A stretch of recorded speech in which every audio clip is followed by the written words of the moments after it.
Bylaws are a set of regulations which govern the practices and policies of De Montfort Students' Union. There are now 7 bylaws which we will now present. Bylaw 1. Membership.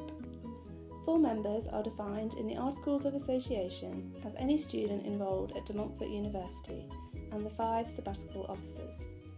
Full members of the Union are entitled to make use of any services and facilities of the Union, to hold ordinary membership and elected positions on the committee of any union club or society, attend and vote at the student councils and at the annual general meeting, also to vote and stand for the union election positions. In addition, there are 3 classes of membership. Alumni and associate members will be individuals who are granted membership of the union on receipt of an annual fee and with agreement from the executive committee. Honorary life members are those individuals notified to the union by student council.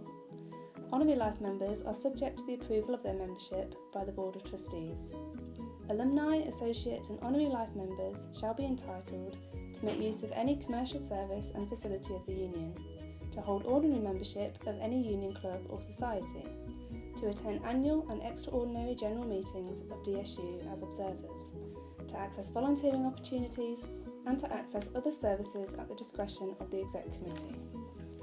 For the avoidance of doubt, the option of purchasing a life membership under the terms of the old constitution has been removed. At any time, a student can exercise their right not to be a member of DSU by opting out. They can do so by completing an opt-out form obtained from DSU. They shall remain opted out for the period of their enrolment at university unless they revoke their opt-out status.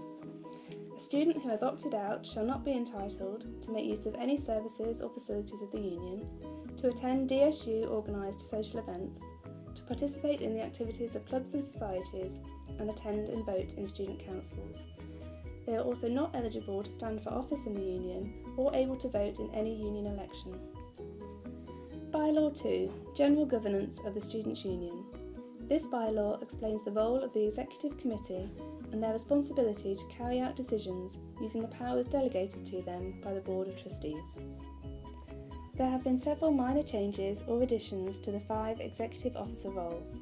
For the President, this includes taking full responsibility for student union policy implementation, holding ex officio membership of all relevant university, sub or delegated committee meetings, leading and encouraging the promotion or involvement in the student union, being the main interpreter of the constitution of the charity as and when required.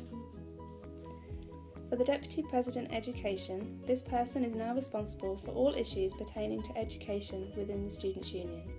This may involve casework, which was previously excluded.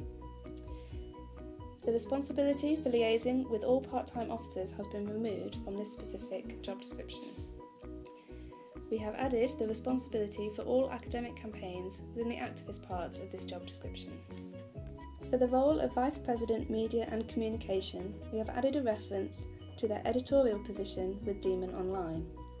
In addition, we've noted their partnership work with the DSU Communications team in liaising on the production and content of the annual Students' Union Handbook and in developing the communication strategy within the Students' Union. For the Vice President's student activities, we have added responsibility for delivering and developing volunteering within the role description. The responsibility for organising the annual sports tour has been removed. The role of Vice President Welfare has seen the most changes. The current executive officers wish to retitle the role Vice President Welfare and Community to reflect the broader responsibilities and duties of the role. To coincide with this role has been tasked with the development, implementation and revision of the Students' Union's environmental practice and strategy. The responsibility for overseeing the elections process has been removed. Following a review of the effectiveness of the part-time officer roles, it has been decided to remove those with a similar remit to the 5 main executive officers. This has resulted in the removal of the academic undergraduate rep, the academic postgrad taught rep, and the postgrad research rep, the media representative, volunteering, society and sports representative, RAG, part-time rep and collaborative partner representatives. The following roles remain: the Black and Minority Ethnic Students Representative, the International Students Representative, the Lesbian, Gay, Bisexual, Transgender and Queer Plus Representative, the Mature Students Representative, Disabled Students Representative and Women's Representative. These make up the Liberation Officers remaining at De Montfort Students' Union. There have been significant changes to the way Student Council is delivered at De Montfort Students' Union. Student Council is now comprised of two separate council bodies, the Activities Council and the Education Council. The Activities Council consists of the following: 2 members of each sports team and society affiliated to the Union, 2 members of each Demon Media Strand, 1 member of the Volunteering Committee, 1 member of the RAG Committee and all part-time student representatives. The Education Council consists of the following: all elected school representatives, elected course representatives, the Academic Board representative and all part-time student representatives. The agenda for each meeting will be set using data obtained from an all-student survey issued twice a year. All students will have the opportunity to feed ideas and suggestions into the councils through the survey. Policy and decisions passed at each student council will be fed upwards to the exec committee, who will in turn pass this information onto the Board of Trustees. The chair of each council will be elected in the first meeting of the academic year. Each of the councils will meet 4 times a year. Bylaw 3. Elections and appointments.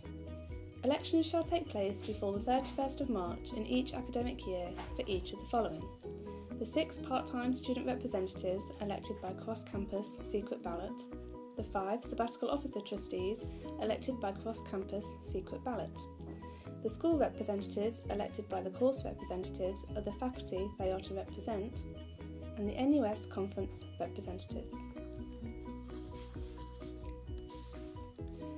If a part-time representative position falls vacant or remains unfilled after the initial election, then a by-election may be held. Should the position still remain unfilled, a co-option election will be held at the next meeting of a student council. The regulations for all elections by ballot are contained within this bylaw. These can be seen in full on the Student Union website. Additions to note include the role of the returning officer. The returning officer is responsible for the good conduct at all Student Union elections and has sole interpretation of the regulations. They may appoint a deputy returning officer and election officials, who may in turn write a candidate's guide. The notice of elections will be published not less than 5 working days prior to opening. For nominations, any full member can stand for an elected position. Nominees can only stand for 1 full-time or 1 part-time representative position. In terms of referendum, the Student Council is responsible for the wording of the question. A referendum may be called by 100 signatures, except in the case of a motion of no confidence in the elected officer or a trustee. In a normal referendum, resolution is passed if 500 people vote. Bylaw 4. Conduct, Discipline and Complaints. The conduct and discipline of all full and associate members shall be governed by the Union's Code of Conduct and the disciplinary procedure for members. The conduct and discipline of members of staff shall be governed by their contracts of employment and the Union Staffing Protocol.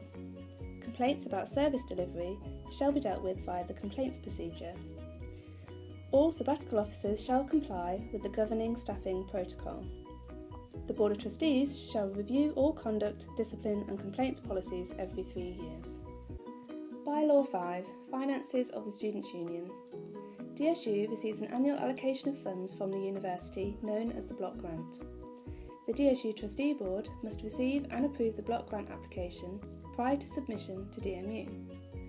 In addition, the Board of Trustees shall ensure that proper books of account are maintained and that these books are audited annually. Annual budgets shall be drawn up by each budget holder covering all income and expenditure not less than 2 months before the start of the financial year. The annual budget shall be presented for approval at the Board of Trustees meeting and noted by Student Council.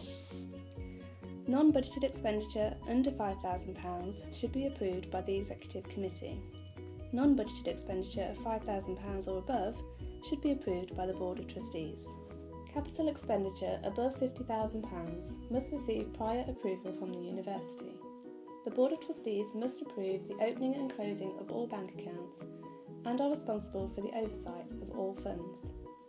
This includes the approval of all external grant-funded applications and ensuring that DSU holds appropriate insurance cover for these activities.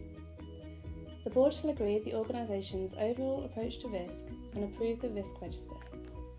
Bylaw 6. Activities and affiliations to external organisations. Clubs and societies are recognised by the Board of Trustees if they meet the requirements of Bylaw 7. Clubs and societies are required to act within the charitable aims of the Union. All affiliations to external organisations are approved by the Exec Committee and noted at the Annual General Meeting. All collections made for RAG shall be published in the annual reports and accounts of the charity. Bylaw 7. Club and Society Regulations. There are 2 changes to note. Firstly, the requirement of each club and society to send 2 representatives to Activities Council. Secondly, the removal of membership. Each club and society committee have the right to remove someone's membership if they are found to be in breach of the Code of Conduct, and it is accompanied by a signed petition of 10 signatures. Any member can request for the removal of a committee member. However, this must be raised with the VP Student Activities, who will follow the disciplinary procedure. The 7 revised bylaws can be found in full on the Students' Union website. Please go to www.demontfortstudents.com.